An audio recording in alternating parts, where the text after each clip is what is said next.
अकबर बादशाह तव्हां वटि असीं कंध कोट वाबडा वारनि जी शिकायत खणी आया आहियूं। ख़ुदा जी को मार पवनि, इहे वाबडा वारा हराम खोर सुधरनि कान था। साईं, अहिड़ी को बुख वरती अथनि जो चैनक चांहि ते माण्हुनि खे एसीअ जा कुंडा हणी था ॾियनि। करप्शन पाण कनि, उन जी कसर वरी असां शहरनि खां था कढनि।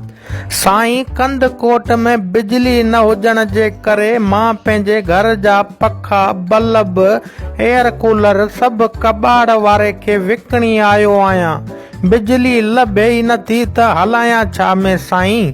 कंध कोट वाबडा वारनि माण्हुनि खां पैसा वठी गैर कानूनी कुंडा एतिरा हणी ॾिना अथनि जो ट्रांसफार्मर वीचारनि जो साह ई निकिरी वियो आहे। हर रोज़ ट्रांसफार्मरनि जा धमाका लॻा पिया आहिनि। अकबर बादशाह को ख़्यालु करियो असांजो, इन्हनि वाबडा वारनि खे घुराए करे ॾंडो ॾार में ॾियो साईं, पोइ सुधरंदा इहे। बीरबल जी बादशाह सलामत। कंदकोट शहर जे वाबडा जे एसडीओ खे मुंहिंजी दरबार में हाज़िर कयो वञे। हेलो एसडीओ साहब, शहनशाह बादशाह अकबर जी दरबार में कंदकोट जी आवाम तव्हां वाबडा वारनि लाइ शिकायत खणी आई आहे। बाबा बादशाह सफ़ा तपियो बीठो तो चवे तो पियो त जल्दी मुंहिंजी दरबार में पेश थी करे ॿुधायो त तव्हां बिजली बंदि करे अवाम खे छो था तंग करियो।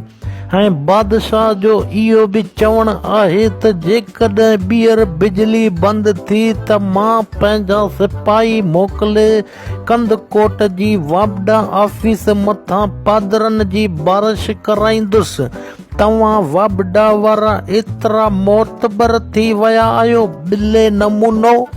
अबा सफ़ा मारे विधुई, महिरबानी करे अकबर बादशाह खे चओ त असांखे माफ़ करे आईंदा बिजली बंदि न कंदासीं। असांजे पीउ ॾाॾे जी तौबा साईं। असां वाबडा वारनि इहो सोचियो त कंदकोट जी आवाम जाइल आहे, हिते करप्शन करे वठूं, पर हाणे त कंदकोट जी आवाम असां जूं शिकायतूं मथे नेब वारनि ऐं बादशाहनि ताईं पहुचाए थी। साईं, शऊर अची चुको आहे, हाणे बिजली हलायूं था। बसि बादशाह ऐं नेब वारनि खे असांजी ॿीहर शिकायत न कजो, इहो हथ जोड़े तव्हांखे चऊं था साईं।